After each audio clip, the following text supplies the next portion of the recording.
कि किसने मेरे पुत्रों का वध कर दिया। अर्जुन को यह बात पता चली। अर्जुन ने देखा तो अर्जुन ने क्रोध में भर करके वहीं अपनी गांडीव और धनुष उठा करके प्रतिज्ञा कर डाली, हे द्रौपदी, हे प्रिय, जिसने भी तुम्हारे पुत्रों को मारा है उसको मैं तुम्हारे समक्ष ला करके उसका वध करूंगा। और अर्जुन दौड़ पड़े। अर्जुन को यह पता चला कि अश्वत्थामा ने मेरे 5 पुत्रों का वध किया है, तो अर्जुन ने दौड़ लगाई अश्वत्थामा के पीछे। अश्वत्थामा दौड़े दौड़े भागने लगा। अश्वत्थामा डर गया। उसने कहा कि अरे, जब 100 कौरव थे और 5 पांडव का कुछ नहीं बिगाड़ पाए, तो अब मैं अकेला क्या करूंगा, अब तो मुझे ये छोड़ने वाले हैं। अश्वत्थामा डर के मारे अपना ब्रह्मास्त्र छोड़ दिया। जब अश्वत्थामा ने ब्रह्मास्त्र छोड़ा तो भगवान कृष्ण कहते हैं, अर्जुन तुम डरते क्यों हो, तुम भी अपना ब्रह्मास्त्र छोड़ो।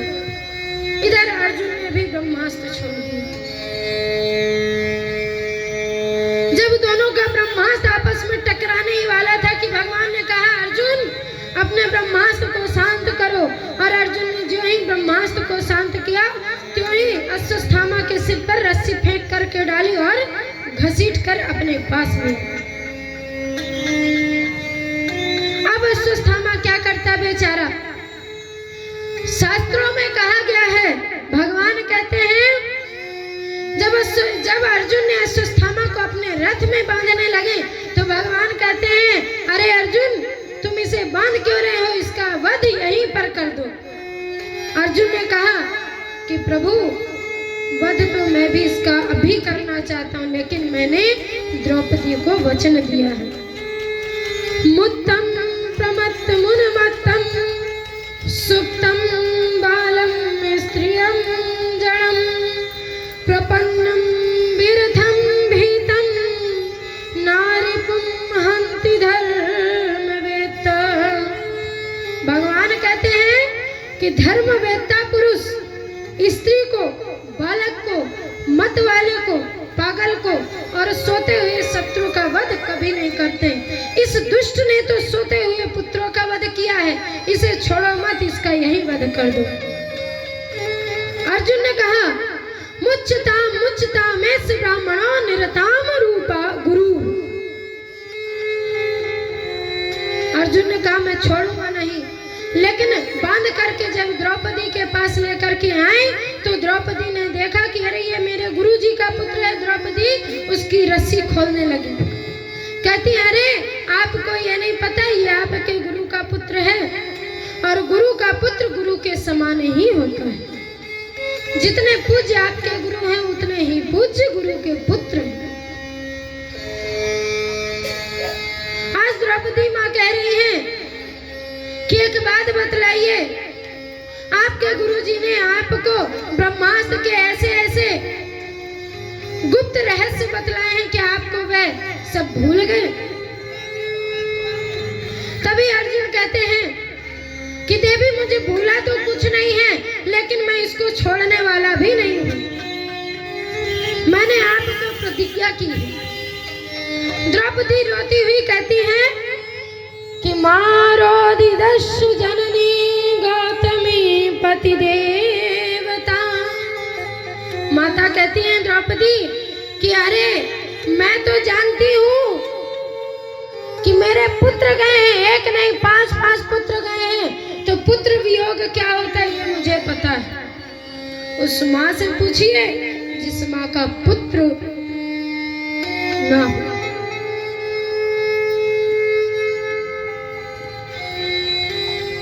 द्रौपदी माता कहती हैं कि मेरे पास तो मेरे पुत्र नहीं, लेकिन मेरे पति तो हैं, और जो कि इनकी माता है माँ कृपी, उनके पति देव द्रोणाचार्य जी, वो तो परम पद को पधार चुके हैं।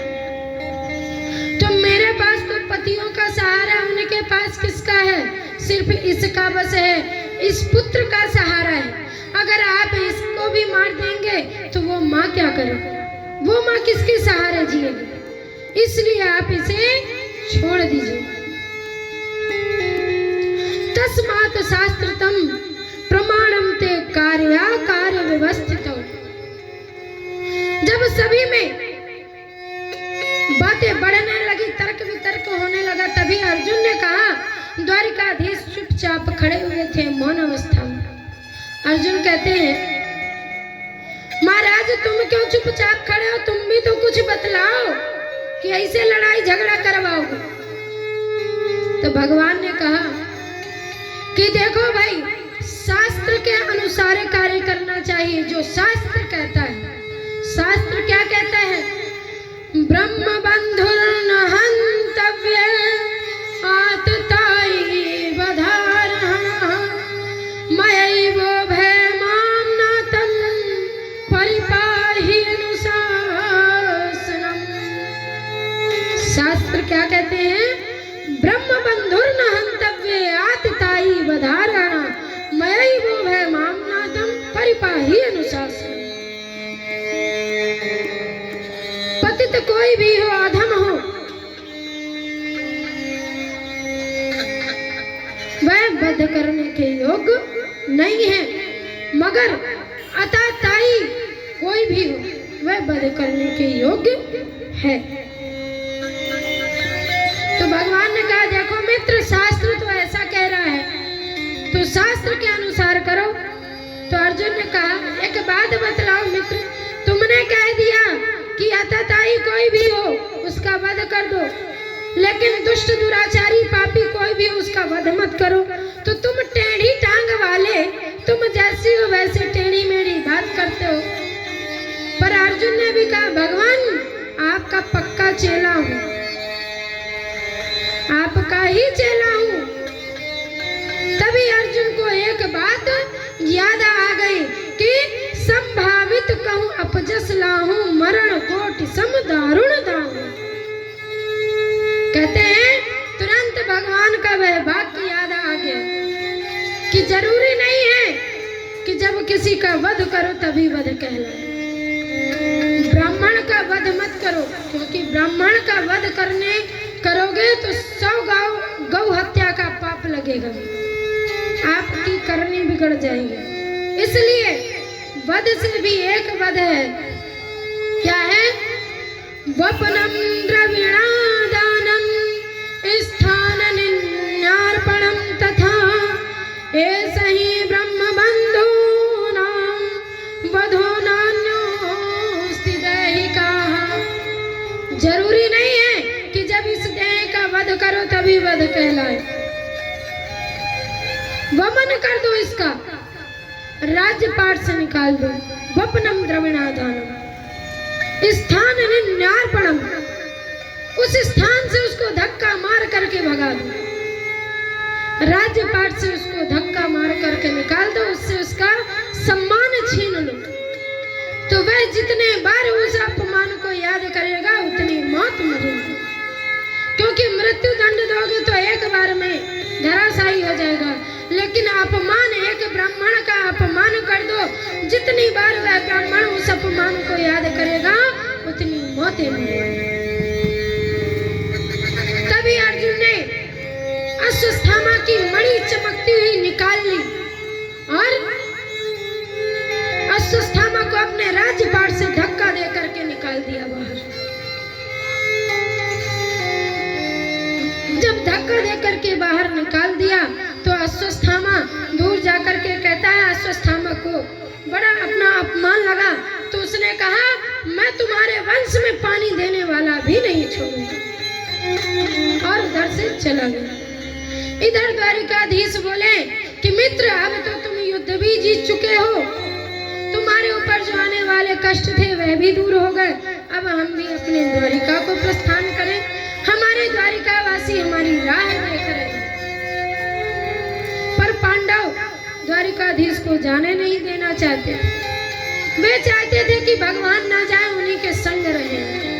और देखिए, भगवान की बुआ जो थी कुंती, वे भगवान को अपना भतीजा समझते थे, कभी भगवान नहीं मानती थी, वे यही समझती थी कि ये मेरा भतीजा है। तब बहुत सोच विचार करने के बाद सबने कहा कि हाँ ठीक है, अभी इनको भी जाने देना चाहिए, भी अपना राज्य पाठ जा करके संभाले, स्वार्थी नहीं बनना चाहिए। जो ही विदाई की तैयारी होने लगी, सभी ग्रामवासी एकत्रित हुए। भगवान अपने रथ पर चढ़ने लगे। एक पग भूमि पर था और एक पग रथ पर था। एक हाथ से सभी को आश्वासन दे रहे थे और एक हाथ से रथ पकड़े हुए थे। तभी ना जाने कहां से एक स्त्री आई और कहती है, पाहि पाहि महायोगेन देव देव जगतपते नान्यं तद्भयं पश्ये यत्र मृत्युः परस्परम् पाहि माम। सभी आश्चर्यचकित हो गए कि अरे कौन स्त्री आकर के द्वारिकाधीश का पीछे से पग पकड़ लिया। भगवान भी आश्चर्यचकित हो गए। जो ही भगवान पीछे पलट करके देखे तो उन्होंने उस स्त्री को उठाया और बोले, हे देवी, तुम विलाप क्यों कर रही हो? तुम विलाप क्यों कर रही हो? क्या कारण है? तब वह देवी कहती है कि हे प्रभु, जब द्रौपदी का चीरहरण हो रहा था तो द्रौपदी ने सर्वप्रथम अपने ससुर जी की तरफ देखा था।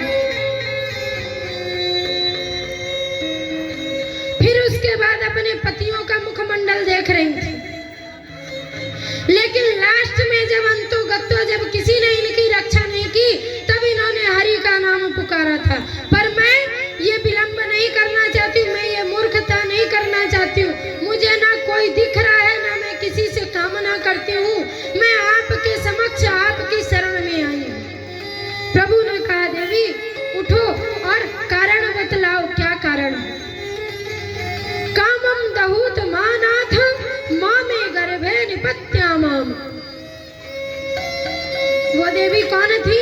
देवी उत्तरा, अभिमन्यु की पत्नी उत्तरा। तो उत्तरा कहती हैं कि स्वामी, मेरे पति तो पहले परम पद को पधार चुके हैं।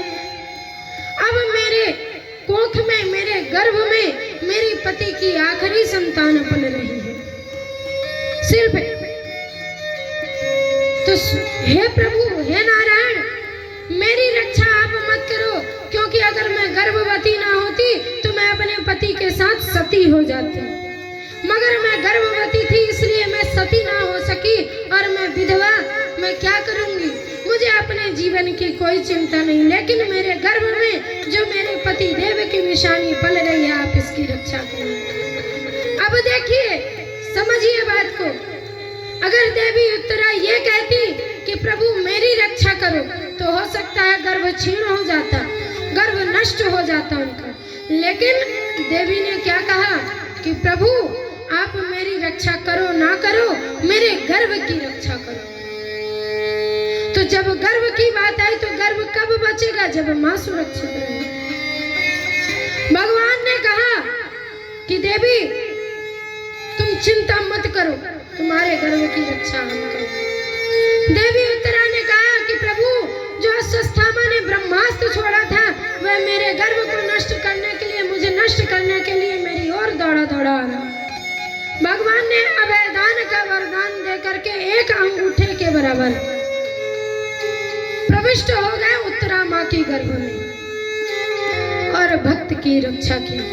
वही उत्तरा माँ के गर्भ में परीक्षित जी पल रहे थे, राजा परीक्षित। तो कहने का तात्पर्य कि देखो, आज भगवान की शरण में उत्तरा माँ गई तो उनकी तो रक्षा हुई, साथ साथ उनके गर्भ की भी रक्षा। और हम तो ऐसी मूर्खता कर बैठते हैं कि हम भगवान की शरण में नहीं जाते, आस पड़ोस वालों की शरण में जाते हैं। तो इसलिए कहते हैं कि जब संकट का समय आता है तब हम भगवान का मनन करते हैं, और जब सुखी हो जाते हैं थोड़ा तो भगवान को ही भूल जाते हैं। तो भगवान का चिंतन करिए, सदैव मनन करो, भजन करो। आज उत्तरा माँ के पुत्र की रक्षा भगवान, देखिए उत्तरा माँ कितनी भाग्यशाली स्त्री थी। भक्त तो कई जन्म लिए, लेकिन ऐसी कोई माँ नहीं हुई सृष्टि में कि जिसके गर्भ में भक्त और भगवान दोनों प्रविष्ट हो। लेकिन उत्तरा माँ के गर्भ में भगवान और भक्त दोनों प्रविष्ट हैं। कुछ समय बीता और उत्तरा माँ के गर्भ से राजा परीक्षित जी का जन्म हुआ। जब परीक्षित जी का जन्म हुआ तो अब देखिए परीक्षित जी का नामकरण क्या हुआ। परीक्षित जी का नाम पड़ा विष्णुरात। क्यों पड़ा? क्योंकि जब भगवान ने उन्हें दर्शन दिए थे, जब भगवान ने उन्हें माँ के गर्भ में दर्शन दिए थे और जब वे माँ के गर्भ से बाहर निकले तो वे सबकी ओर देख रहे थे। क्या कभी नवजात शिशु किसी की ओर टुकुर टुकुर निहारता है? लेकिन परीक्षित जी ऐसे थे कि जब जन्म लिए तो वे टुकुर टुकुर निहार रहे थे, सभी का परीक्षण कर रहे थे कि मेरी माँ के गर्भ में कहीं यही तो नहीं थे जो मेरी रक्षा करने आए थे। जिन्हीं की गोद में जाते उन्हीं को निहारने लगते हैं, इसलिए उनका नाम पड़ गया परीक्षित। मतलब वे सभी की परीक्षा ले रहे थे, परीक्षा से उनका नाम परीक्षित पड़ा। और नहीं तो उनका नाम क्या था? विष्णुरात। क्यों? क्योंकि विष्णु भगवान के भक्त नारायण ने उन्हें माँ के गर्भ में ही दर्शन दे दिए थे, इसलिए उनका नाम तो विष्णुरात था।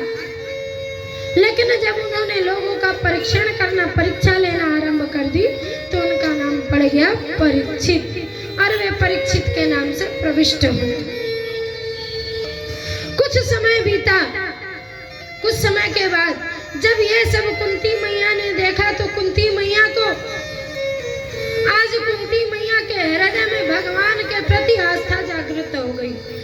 कुंती मैया कहती है, वाह प्रभु, आप मेरे नयन में मोह जकड़ रहे थे, माया का पर्दा डाल करके रखे थे कि मैं आपको अपने भतीजे की दृष्टि से देखूं, भगवान की दृष्टि से ना देखूं। लेकिन आज कुंती बुआ के नैनों से वह पर्दा हट गया तो कुंती मैया प्रभु के श्री चरणों में जाकर के लिपट गई और कहती है, हे प्रभु। जब प्रभु जाने लगे तो कहती हैं कि प्रभु मुझे आपसे एक ही वरदान चाहिए। प्रभु ने कहा, क्या? कुंती मैया कहती हैं कि हे प्रभु,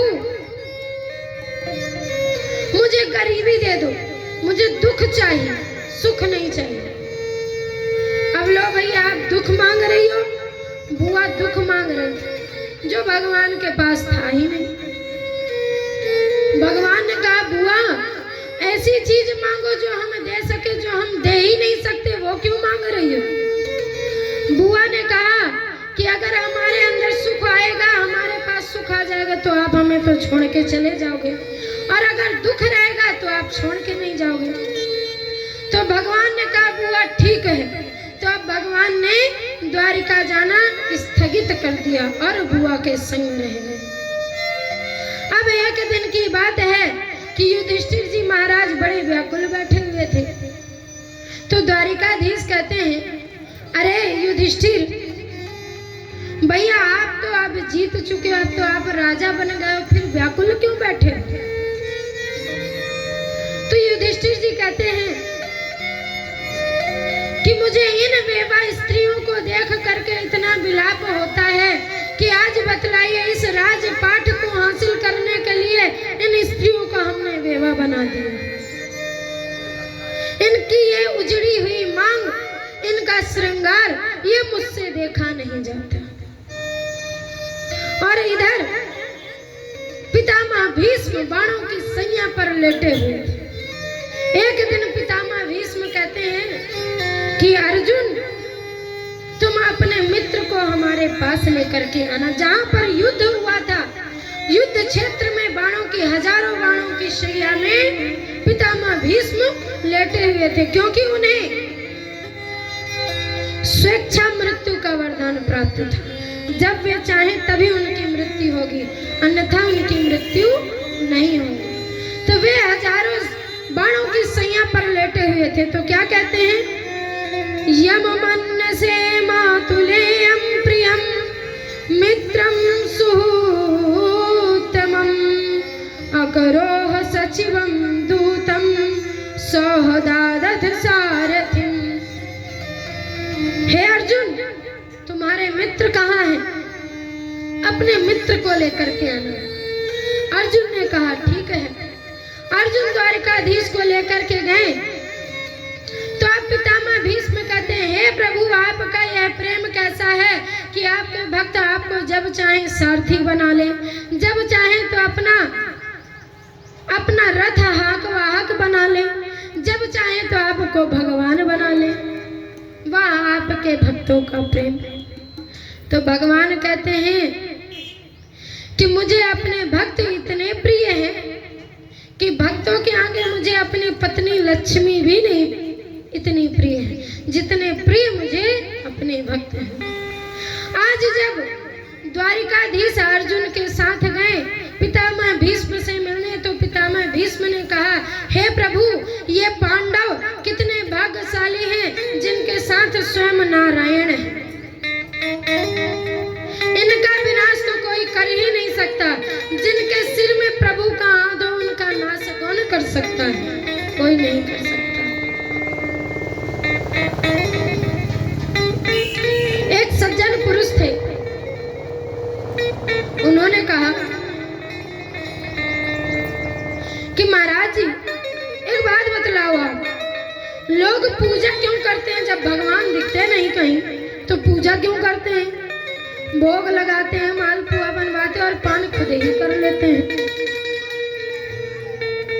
तो महात्मा जी ने कहा, एक बात बतलाओ, आपके पास दुख आता है तो आप भगवान का स्मरण क्यों करते हो? भगवान तो नहीं आते तो क्यों स्मरण करते हो? तो उन्होंने कहा, वो तो हम अपने मन को तसल्ली दे लेते हैं। महात्मा जी ने कहा, अच्छा? बोले हाँ, बाकी तो भगवान आते जाते कहीं है नहीं। लोग फालतू में कहते हैं, एक पत्थर की शिला बनवा ली, बोले भगवान है। भगवान है तो कहिए कि उठ करके आए। बोले अच्छा? बोले हाँ। बोले अरे, अब तो आपकी बात का समाधान करना चाहिए। बोले एक काम कीजिए, आप एक बिजनेस कीजिए। आप अपनी दुकान में, सब अपनी दुकान में भगवान का कहीं ना कहीं स्थान देते हैं, भगवान आप मत देना। बोले ठीक है। उन्होंने एक दुकान का निर्माण किया, उसमें वस्त्र आभूषणों का निर्माण किया और दुकान का उद्घाटन कर दिया। किसी को नहीं बुलाया, ब्राह्मण देवता को भी नहीं बुलाया।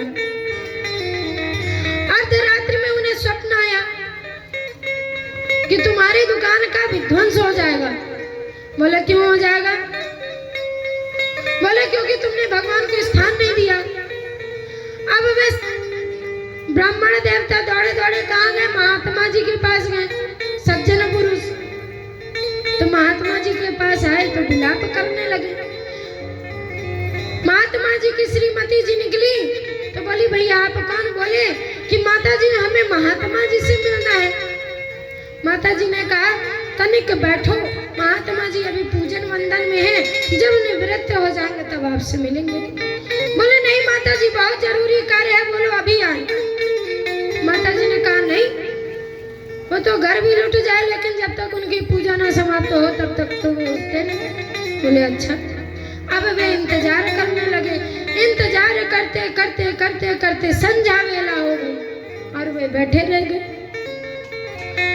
महात्मा जी बहुत देर के बाद अब उन्होंने सोचा कि जरूर इन महान पुरुषों के पास कोई संकट आया, तभी इंतजार करने।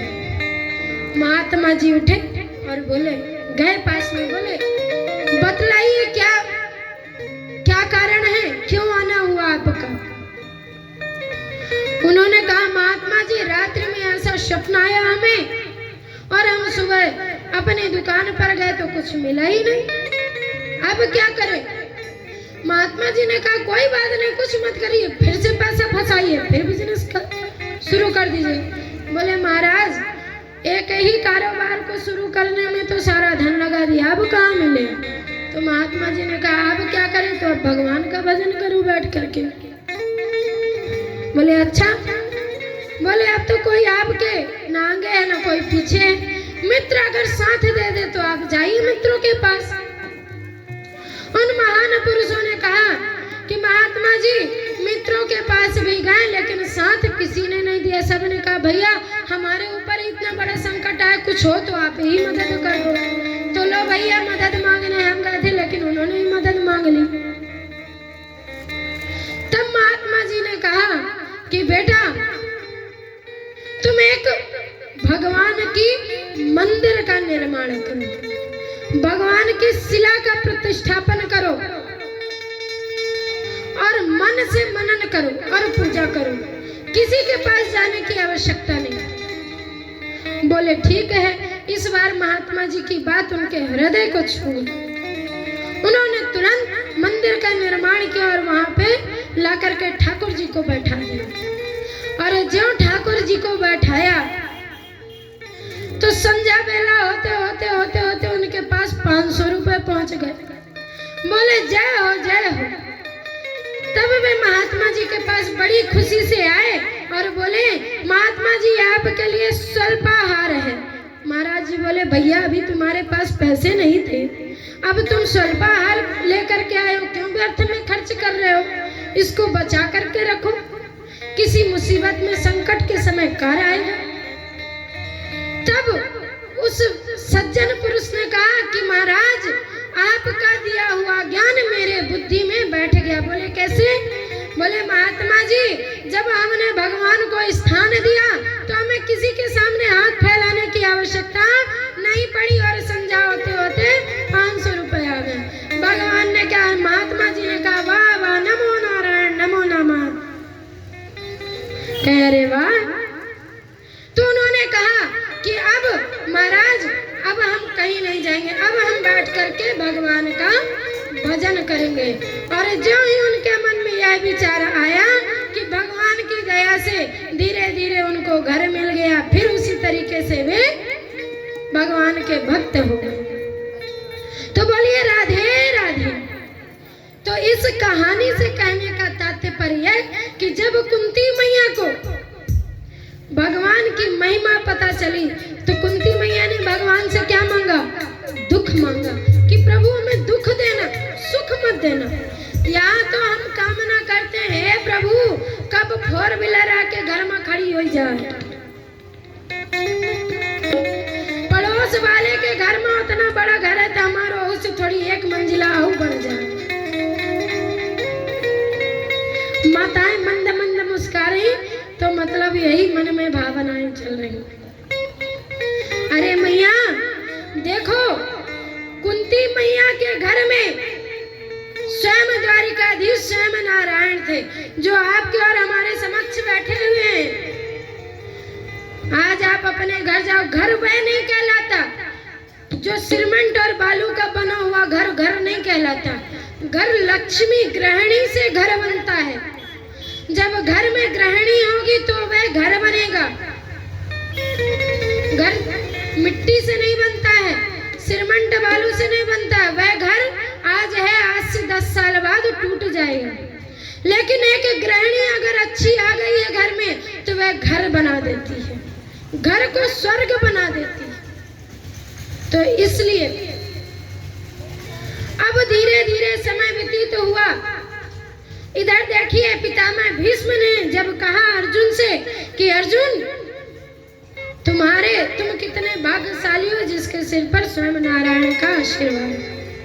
अब वे नारायण से निवेदन करते हैं कि हे नारायण मेरी अंतिम इच्छा यह है कि जब तक मैं ना मरूं तब तक आप मेरे समक्ष मुस्कुराते हुए खड़े रहो। भगवान ने कहा लो भैया ना जाने ये कब जाने का विचार बनाएंगे और कब तक हमें यूं ही मुस्कुराते खड़े रहना पड़ेगा। लो अच्छा संकट आया है। भगवान ने कहा ठीक है। अब द्वारिकाधीश उनके सिर के पास मुस्कुराते हुए खड़े हैं। पर जब उन्होंने विचार किया तो उनका मुखमंडल थोड़ा लटक गया। तो पितामह भीष्म कहते हैं हे प्रभु मुख को लटकाने के लिए नहीं कहा है, मुस्कुराने को कहा है। तनिक मुस्कुराइए, हम आपका मुस्कुराता हुआ चेहरा देखना चाहते हैं। भगवान ने मुस्कुराना आरंभ कर दिया। अब देखिए दान धर्मान राज धर्मान मोक्ष धर्मान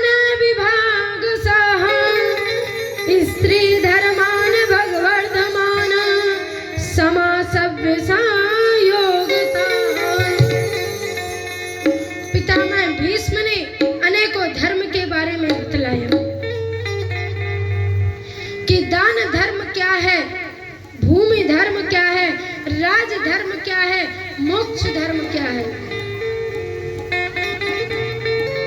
किसी का भी दान हो, अब किन्हीं जनों ने कहा हम पुत्री का विवाह करते हैं तो इतना दान करते हैं, मुद्राओं का दान करते हैं, स्वर्ण का दान करते हैं, वस्त्र का दान करते हैं, अनाज का दान करते हैं। तो हर दान की अलग अलग विशेषता है। जब हमारे पूर्वज कोई मृत्यु शैया पर लेटे होते हैं और हमें यह अनुभव होता है कि अब इनकी मृत्यु सुनिश्चित है, अब ये किसी भी क्षण परम पद को जाने वाले हैं, तो हम क्या करते हैं, गंगा जल, तुलसी दल और स्वर्ण डालते हैं। क्यों डालते हैं भैया? वो क्या आपको लौटा करके देंगे? नहीं देंगे, वो तो ले करके जाएंगे, निगल जाएंगे। स्वर्ण का दान इसलिए किया जाता है